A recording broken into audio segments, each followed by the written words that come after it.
Welcome to Leadership Bites with myself, your host, Guy Bloom. This is a leadership podcast where I have conversations with colleagues, I chat with guests, and sometimes there'll be just me talking. You can connect with me at livingbrave.com, and when you enjoy the episode, subscribe and please tell everyone.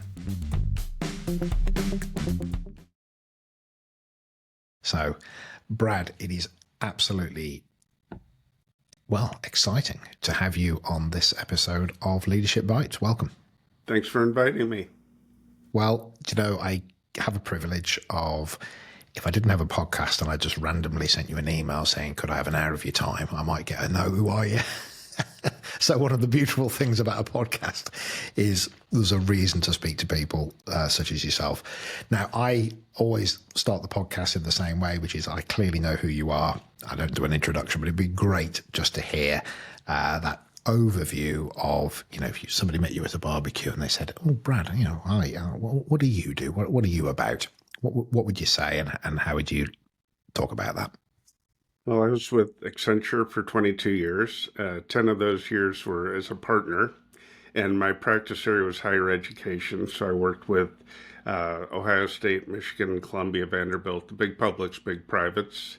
I happily retired, and 2 years later got a call from my alma mater, the University of Texas at Austin, and they needed some help with an IT strategy. Well, I'm perfect for the role, hour a week pro bono, so they're too cheap to pay me.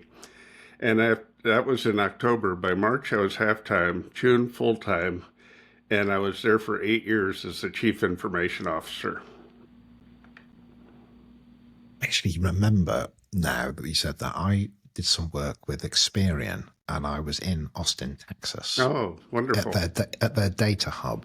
I remember going into it, and I remember leaving the hotel, which was across from the data hub, and the young person in reception said, shall I get you a cab? And thinking British and tough and one mate, I went, no, I can see where I'm going. It's just over there.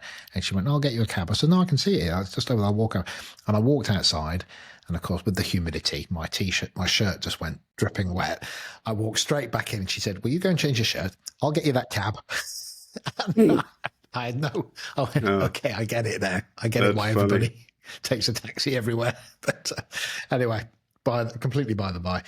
So, well, thanks for that, Brad. And I guess what would be really nice is to get a sense of just that journey that you've been on that says, you've written a book called Spheres of Influence. So I'd like to talk about that as well. And maybe we just get a sense of that overall journey about being in Accenture, for example, and an organization of significant size that most people will have heard of it in a significant role. And maybe it would be just nice to get a sense of some of that experience and that journey and what it's enabled you to talk about and what it's enabled you to go, I think that's given me a certain insight or wisdom or experience around certain topics. It'd be nice maybe to kind of get a sense of that. Well, after undergraduate school, I went to Australia and taught high school for a year and a half, which was a lot of fun. And I knew I wanted to go to grad school, and I grew up outside of Chicago, so I knew I wanted to be warm. And as you know, it's pretty warm in Austin, Texas. And I heard of the university and enrolled in the graduate school, and fortunately did my research in the use of computers in government. And I met a fellow who worked for Accenture, and he asked what my studies were. I said, well, using computers in government. He goes, hell, Brad, that's what we do. So I was fortunate to get hired. And the culture of the firm, I did some research. They really focus on training, continual learning, mentoring and coaching. So even as a senior partner, I was expected to teach in our learning center outside of Chicago at least once a year. I expected to be mentored and have mentees. And it was just part of the culture that you grew the team bigger. I started, there were 40,000 consultants in the firm. Now there's 700,000 consultants at Accenture. So it's, 40 years later. That's just bonkers, isn't it? In But I terms just of, really enjoyed the developing people. And I actually looked at all my annual reviews for 22 years.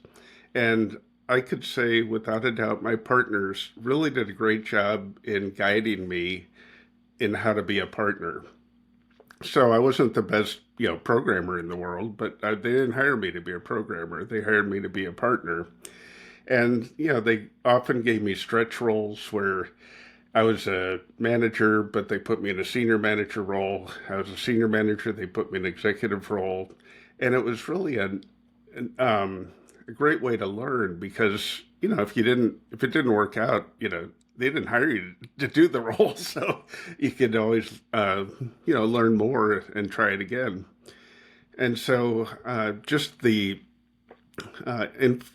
impact it had on me. And they taught me from day one, the person you're working with, your peer, consultant, or your customer, 25, 30 years later might be your boss, might be a customer, might be an equal of yours. And sure enough, the person I started with became a chief information officer of a huge organization the same year I did, 25 years later, which is pretty impressive. And then when I got to the university, I inherited kind of a troubled organization, the Central IT Group, 330 people.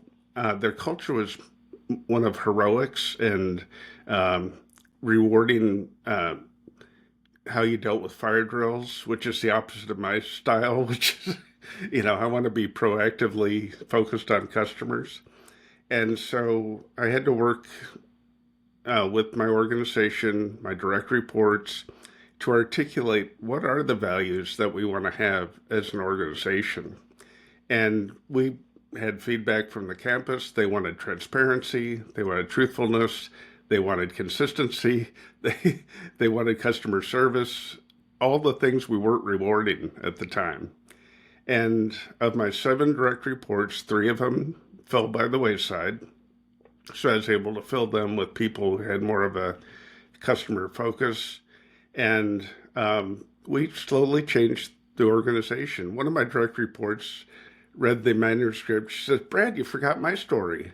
And I said, "Well, which story?" She says, "When you demanded that I go out and meet with this person, this manager who hated us." "Oh yeah, now I remember. I did demand that you do that." And I thought you were insane. Why would I go out there and meet with this person? Well, they're mad at us because of prior past transgressions. We were not a good partner. And so I said, well, just go apologize and meet with them once a month. And sure enough, after 7, 8 months, that person became an advocate for us. As we got better, she was able to trust us more.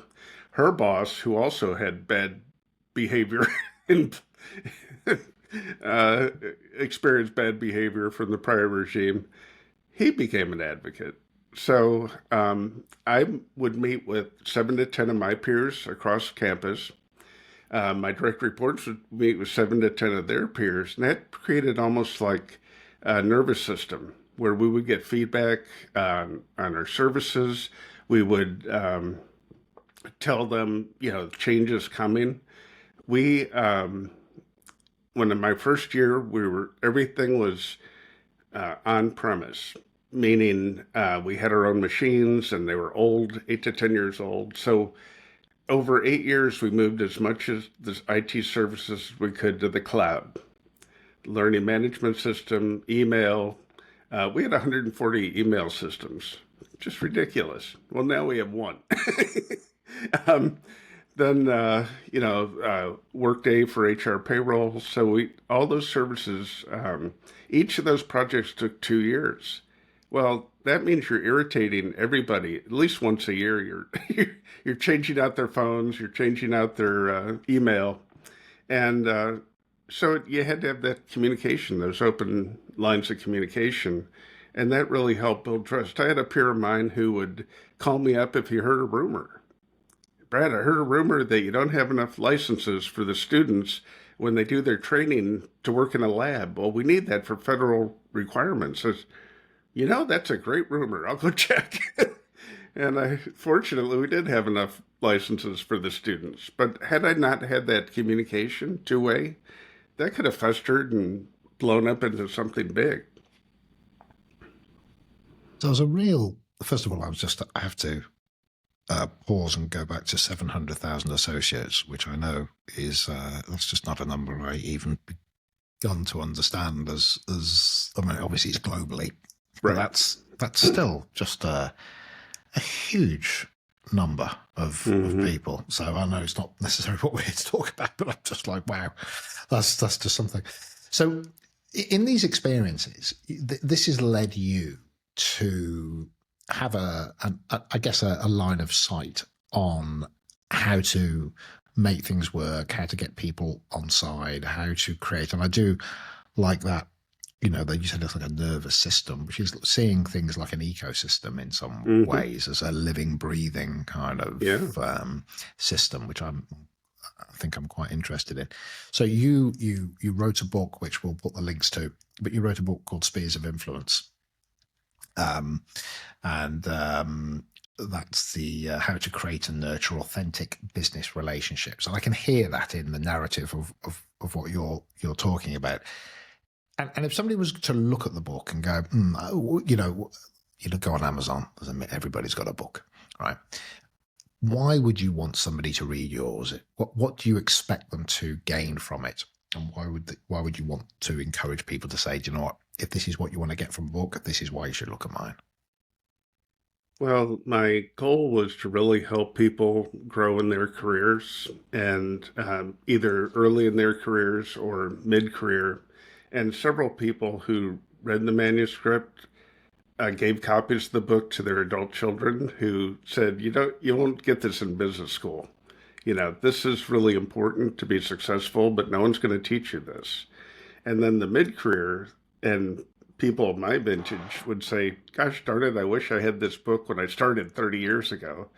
So it's just a way to focus on those relationships that'll help you be successful by helping your clients be successful, your boss be successful, your direct reports.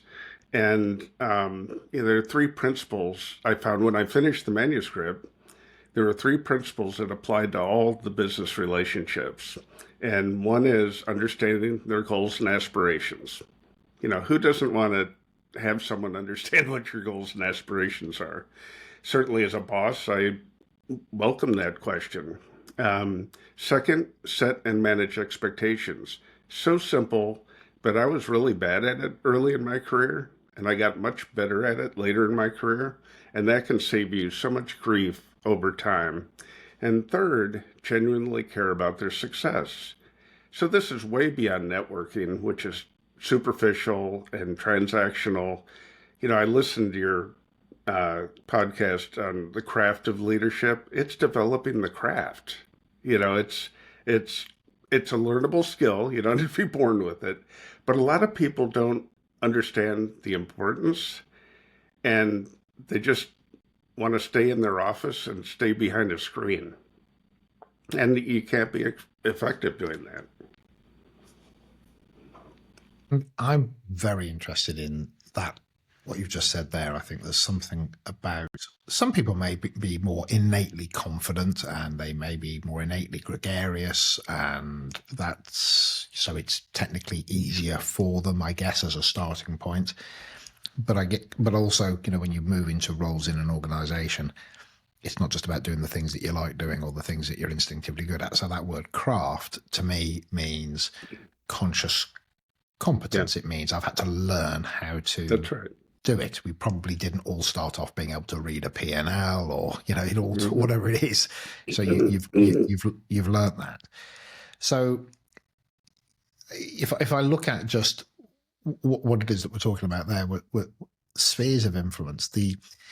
Sometimes that word influence can, maybe if it's misunderstood, and tell me what you think about this, people can think about it as being influencing people, which is almost like a Machiavellian, learn some neuro-linguistic programming and you can, put people into a position where you can, have influence over them through the language that you use or the way that you anchor certain words. And I back in the day did some NLP training, got certified, and I go, well, it's all very well, but there is a manipulation to it. There is, which isn't the same as, I love your phrase that, caring. Actually, how do I influence you?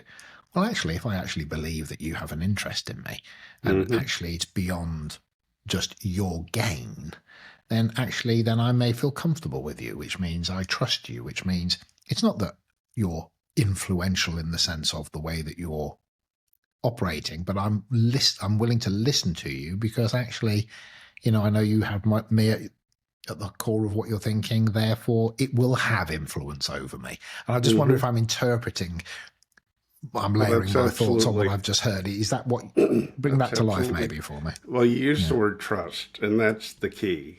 How do you build trust? And you don't build trust by thinking all about yourself and being transactional. So I had a vendor who showed up once a year for his check, which was always 10% more than the prior year. They didn't care about us at all. And the vendor was supporting a learning management system, which supports 54,000 students and 4,000 faculty. And they hated this system. It was clunky and slow. And so I worked with the vice provost, who is responsible for curriculum. And she said, in order to move the university ahead, we need to get a new learning management system. So her team and mine worked with faculty and students, and we evaluated 15 of these learning management systems, and they picked this leading edge, new generation learning management system that was intuitive to use. It followed standards, and it took us 2 years working together to make that transition. But the students loved it. The faculty loved it. There was a pull to the new system, and they hated the old one so much that no one was saying bye-bye to, or worried about saying bye. And we celebrated when we finished, and we had a big party, and the school actually has a bowling alley, and we had cake and everything. We actually had a tombstone cake made for the old vendor and had rest in peace. And I was so happy to fire that vendor who'd never heard the bullet coming. I mean, he's so clueless. And it's like he thought he had us over the barrel because we're so big, it'd be too hard for us to change. Well, guess what? We changed. Now, the new vendor, sales VP, would call me every month to see how we're doing. That was cool. I still talk to him 10 years later. He cared. And we had things that needed to change in the product that he worked with his organization to get it changed. And guess what? He sold it to a number of Research One universities our size after that. So it was a win-win. It's really interesting, actually. I've noticed that, when I was younger, I would do things as a process, if I was managing an account, I would make a phone call to check in. But I was following a process. I didn't really care. And then as I got older and I started to not chase an outcome, but actually try to be, call it of service or to add value. Right. Then actually what I noticed was it wasn't about whether I liked the person, because that then may affect or even infect my reaction, because you can't like everybody, right? There's a distribution curve of people that you gravitate towards. But actually, when I started to do it from a place of adding value, then it really didn't matter. My thoughts on the individual became irrelevant. And actually, what I wanted to do was to add value. Which is more rewarding. Yeah, and guess what? People responded to that because it was genuine. And technically, the process wasn't different, but my intention was different. Yes, that's right. Does that make sense? I had this professor I met with when I first got the CIO role, and I've known him for years. We worked on a project 15 years prior, successful project. 40-year professor, really crusty, electrical engineer. And I said, okay, give me some advice. He goes, get out of the office and tell people you give a damn. And that's exactly what I did.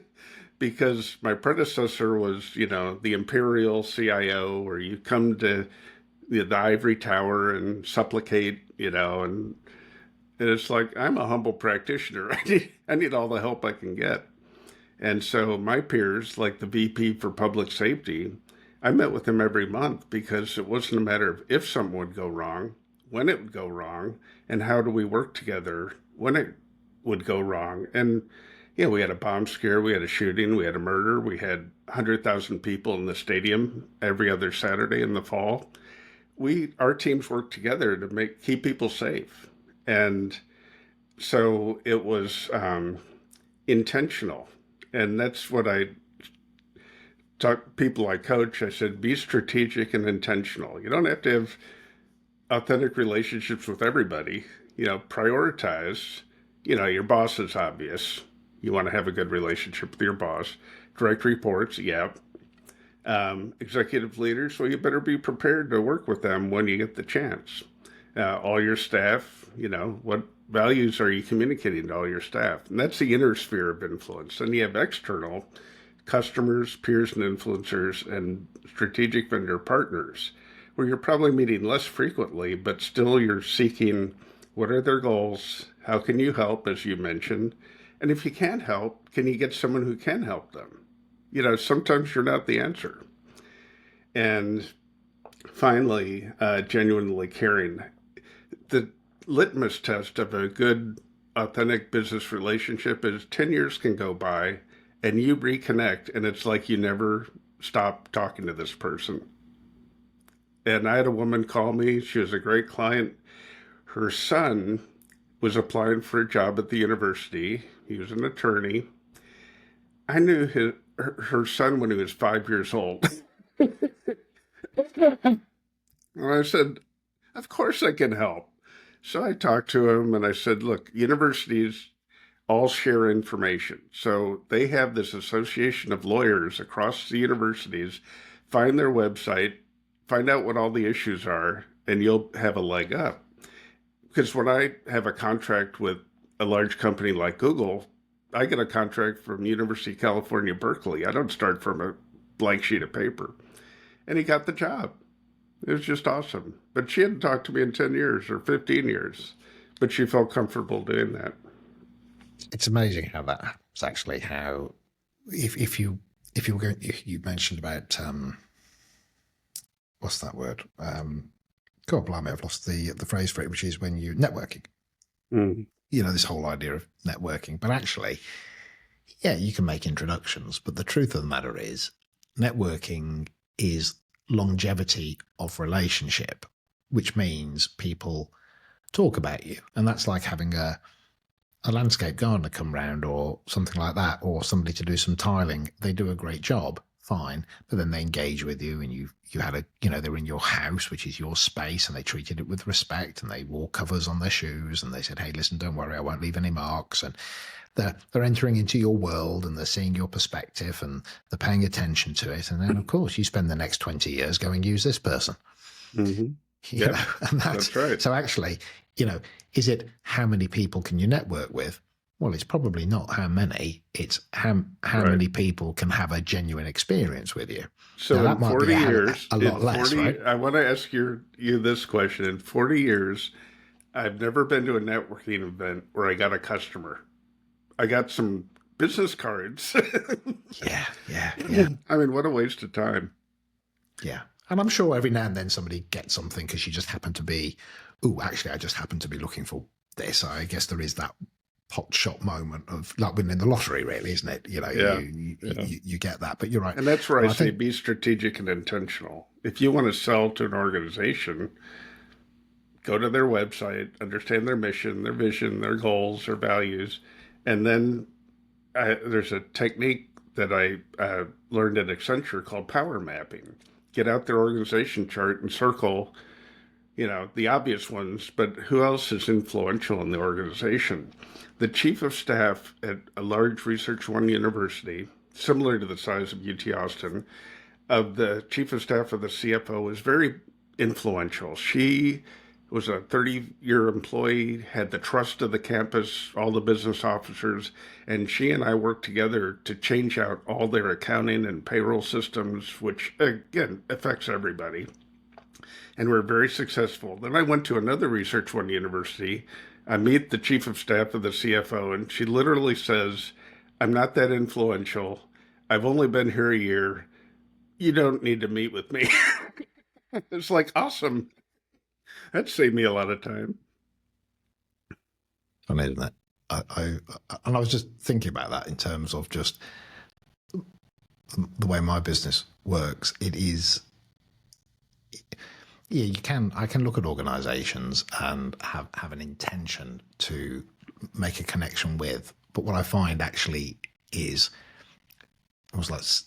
people know people, and if I let the people I know that I'm trying to reach out or connect with, then generally speaking, somebody will offer me a route in, and not always, because I'm not trying to sort of conquer the world, and it's but I think there is something there about, yes, you can map out and you can approach, and that is the right thing to do. But at the same time, if you build relationships over a period of time, then the people you're trying to contact with will, there will be an access route into them very often through the people that or they'll know. Although, well, I don't know them directly, but I'll check with my network and I'll see if the real network. Yeah, exactly. And what do they mean by that? Look, you're a good egg. I might, there's stuff in the emotional bank account with you.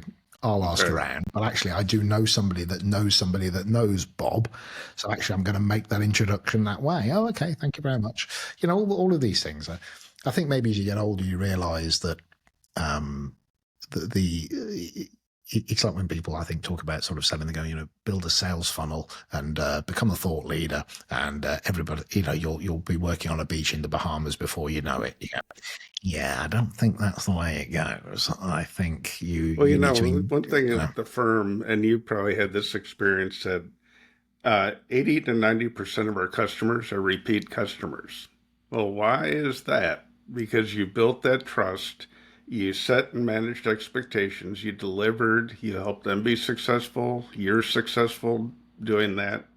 And I had a company that I consulted with, their sales team had 50% failure rate. So they would sell, but then lose half their customers. And it was a very expensive way to do business. And so I met with the manager of the sales team. I said, did they know their customers? They didn't know their customers. They had no clue. They didn't want to know their customers. And so we taught them how to prioritize. That's how you get a sales funnel. And focus on the highest probability, and then do your homework, do your work. And then they got to 70, 80% retainage.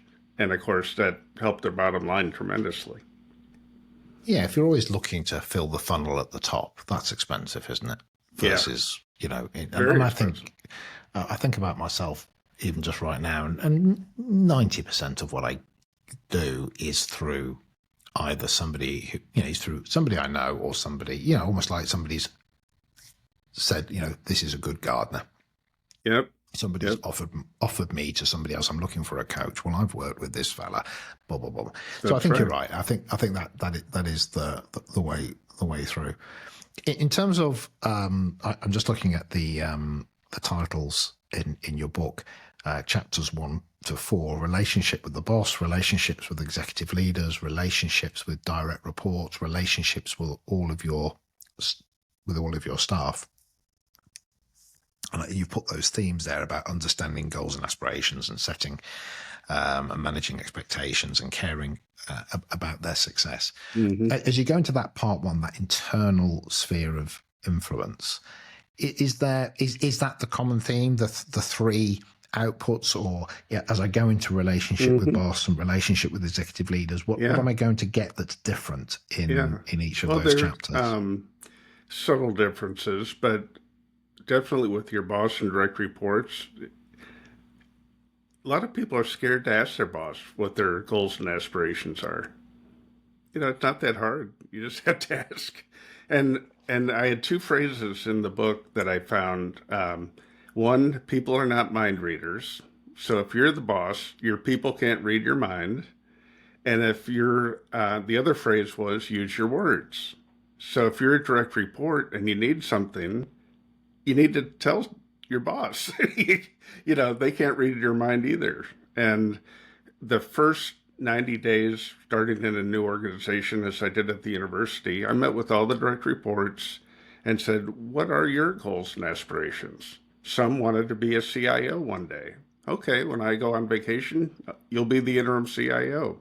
Others wanted to be purely technical. Well, by goodness, we need you to be, we need purely technical people. Great. And then, setting and managing expectations every week, not once a year in the annual review, but I would meet with my direct reports in their offices every week for 30 minutes. So I would get to walk across campus, bump into people, my peers, my customers.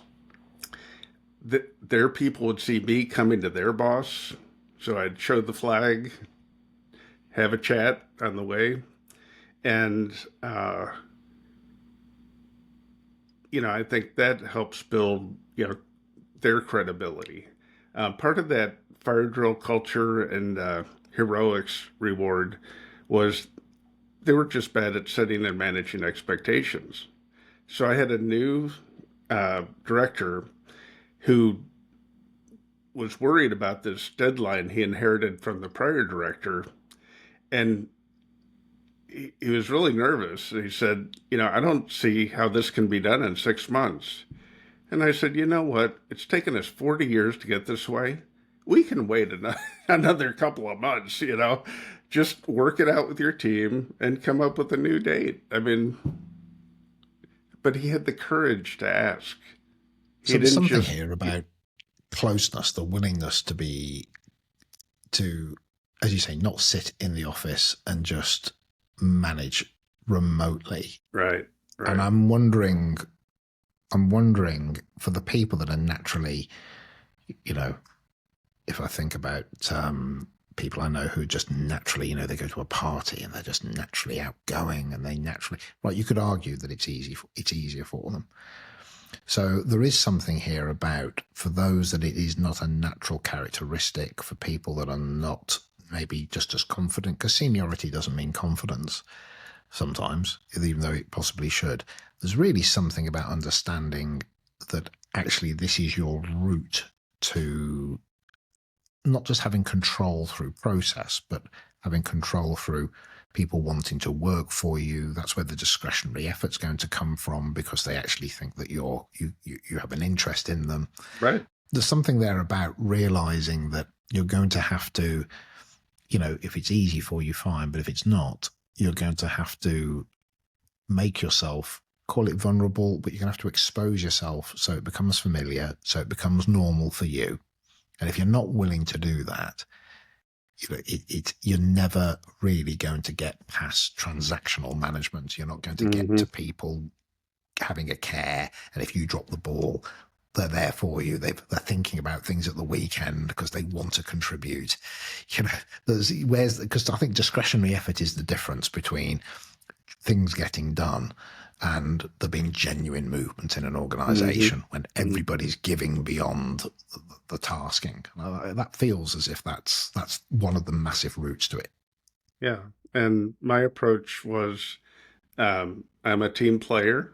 I need all the best thinking to solve some intractable problems. And, I'll take all the help I can get. And do you think that's something that people, for some people, it's easy to talk to senior people. It's easy to offer their opinions. Others maybe from a bad experience or just their just lack of experience. it's not so much speaking truth to power, which is probably a slightly different thing, but it's that, do I have the permission to speak to somebody that senior? Yeah. Or, well, I've never asked before. And I'm wondering what your thoughts are on that. The role of somebody who is somebody's line manager is you have to create an environment where it's not just that I say, oh, the door's always open.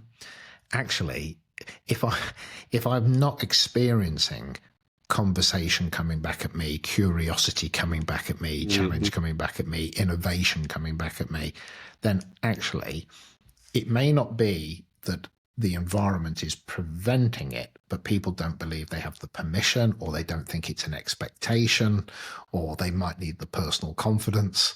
Because actually, if you are actually very approachable, but you realize you're not being approached, then it may not be that what you're doing is per se a negative, but what it's not doing is developing people to have the wherewithal or the expectation to do so. And I wonder if that's something that you noticed, that sometimes you were very easy to approach, but some people weren't.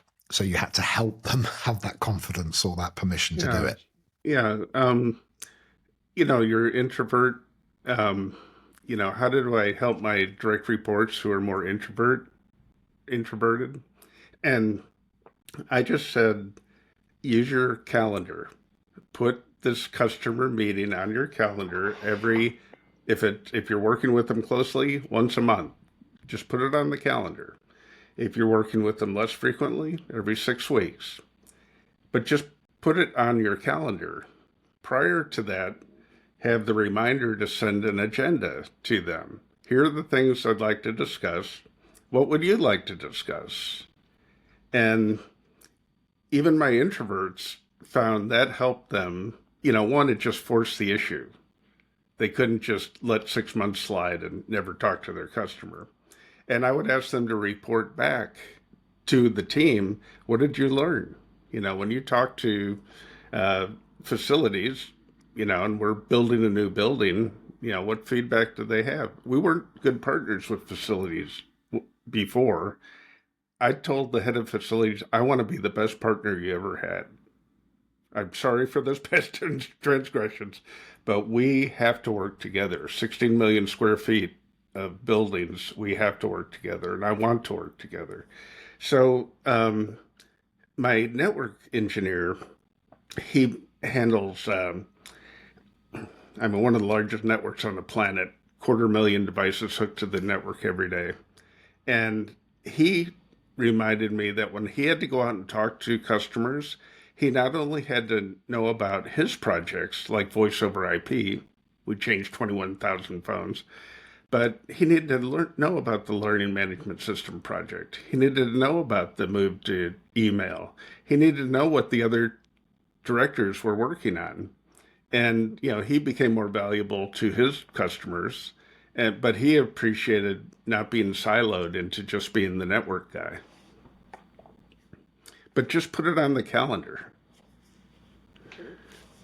Yeah, so there's something there about the process, the system, making it part of the system, making it part of the process, making it, as in, you can't escape your own process, maybe, but normalizing it and making it feel familiar, because actually that's what you do in that way.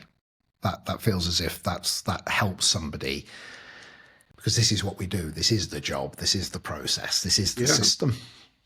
So back to my peer, the VP for public safety, our teams would get together once a year and do a tabletop disaster scenario.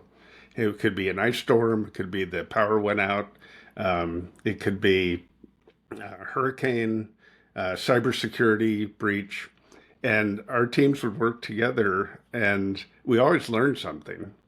And, a year after we did the power outage, the power went out. Now, we generate our own power. It's backed up by a utility. Both failed. Well, that's why we have copper lines for the phones in our emergency operations center, because you may not have a network. But we would practice that, and it kind of, to your point, built that muscle of, let's, one, anticipate. Two, even if we can't anticipate, how will we deal with a crisis? So the bomb scare, I'm actually out on the mall with my phone. So I'm not at my computer. I don't, they wouldn't let me in the building anyhow.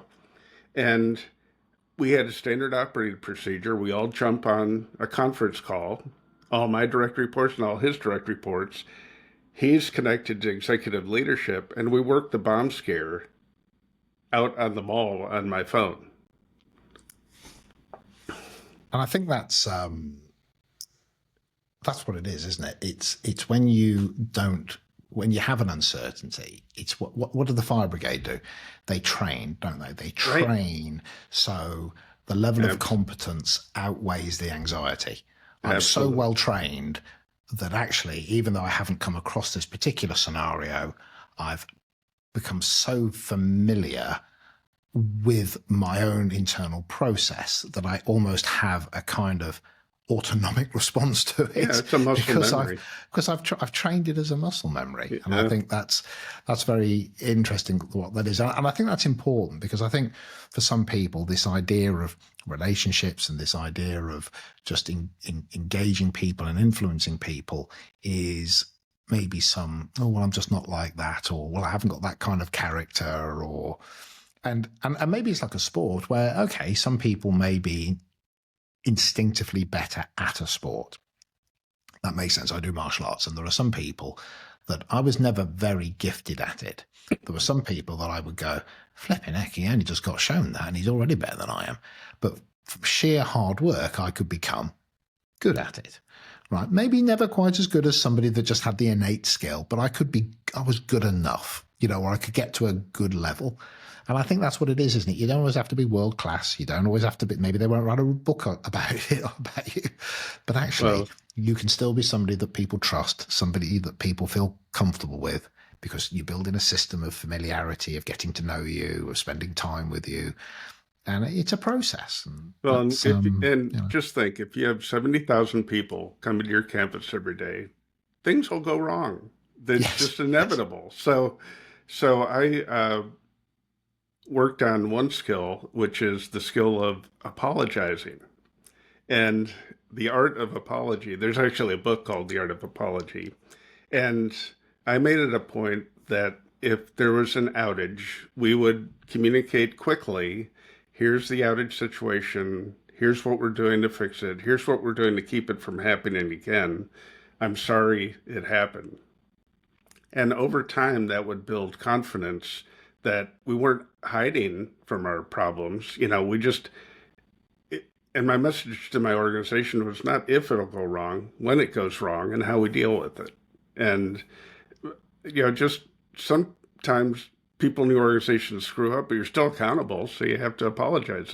A faculty member sent me an email. His daughter got a letter from my organization saying that the discount on her computer would be $1. That's ridiculous. And I did not know this letter went out from my organization. It had been approved 5 years prior by the other administration. And, first of all, thank you for letting me know. This is ridiculous. I will get to the bottom of it. I'm accountable, and I will fix it. And, please forgive me. Of that, I think there's something about if I recognize that something isn't right, I don't necessarily have to own the entire process that got us there, because it's like being in customer service. You go, well, clearly I may not have done it, but I'm the one that's answered the phone. That's right. So, I am your point of contact. And actually, people often, I say this, I get it. Do you agree with me? I may not agree with you, but I get it. So again, I can apologize for the fact that this isn't working. I can recognize the fact that you're less than happy. I can acknowledge lots of things. I can do that. And sometimes we're at fault, but sometimes we may not be at fault. But I'll own you feeling better in 10 minutes. Well, in that case, the computer store was outsourced to a third-party vendor. I was still accountable. I couldn't blame them because they got the approval 5 years prior. There was a story about the guy that created Walmart. I can't remember. Sam Walton or something. If I could Google it and find out. But the point is, the owner of Walmart got a letter. The story goes back in the day, saying, "Hey, listen, I bought these white wall tires from you, and they're shocking. They've degraded and they're terrible and all this kind of stuff." So the story goes that he gets a set of new white wall tires delivered to his house with a letter from the owner going, "Please find a new set of white wall tires. It's absolutely shocking that this has happened to you. P.S. We don't sell tires." Which again, I don't know if that story's even true, but it's that ownership. It's that it is. Sometimes you have to do something that's you do things that are a bit legendary. And people go, well, they've accepted that. They've acknowledged it. It's a third party. It's not even his responsibility, but he took ownership. Well, that's the bit that creates a narrative around people hold on to bad behavior that's years ago, especially in higher ed. And there's this one fellow who kept complaining about this situation. I went and met with him, and I said, "I'm sorry it happened 15 years ago. It was wrong.